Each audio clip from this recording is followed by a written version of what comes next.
Heureuse de vous retrouver au compte de ce flash d'informations sur Guinée Matin TV. Bonsoir et bienvenue.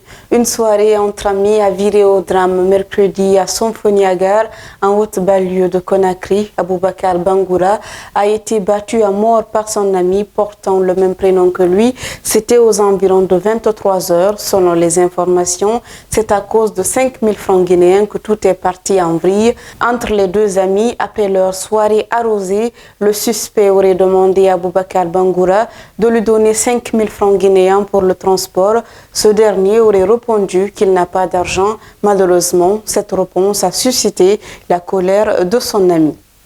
Des dizaines de femmes ont manifesté ce jeudi à Dar es Salaam pour protester contre la fumée qui se dégage de la décharge d'ordures qui se trouve dans leur quartier. Elles dénoncent surtout l'inaction des autorités face à ce danger qui, selon elles, asphyxie, rend malade et tue les habitants de ce quartier depuis des années. Non seulement il y a de la fumée, mais aussi des explosions, a dit la porte-parole des manifestantes. Sur un tout autre plan, à Sigiri, un jeune homme a été retrouvé pendu en pleine brousse mercredi à Djambaya, un secteur relevant du district de Kouroukambukaria, dans la sous-préfecture de Naboun. Le défunt Ibrahima Dansoko était âgé d'une trentaine d'années et père de 6 enfants. Selon les informations, ce jeune souffrait d'une déficience mentale et il était porté disparu depuis 15 jours. Son corps en état de décomposition avancée a été découvert par des enfants.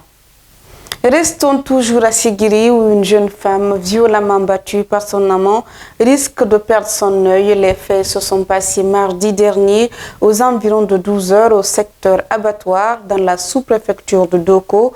La victime a été admise d'urgence à l'hôpital préfectoral de Sigiri pour des soins.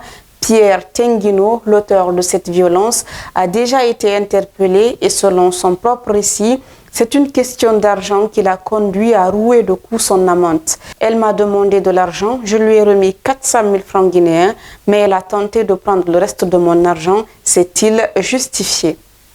À Cancan, les enseignants contractuels ont manifesté jeudi pour réclamer leur intégration à la fonction publique. Avec des pancartes à main, ces enseignants sont allés de la cathédrale Notre-Dame des Victoires et de la Paix à l'inspection générale de l'éducation, en passant par la direction préfectorale de l'éducation et le gouvernorat pour livrer leur message.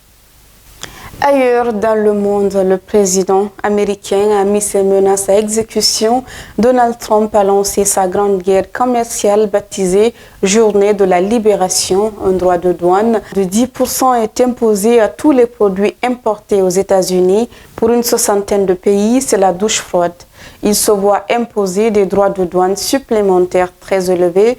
De son côté, l'Union européenne sera frappée à hauteur de 20%.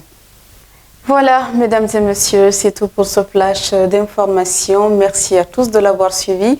Continuez à suivre Guinée Matin TV et guinématin.com sur nos différentes plateformes digitales. Le bonsoir de ce jeudi s'adresse à nos correspondants de la ville de Sigiri. Prenez soin de vous. Au revoir.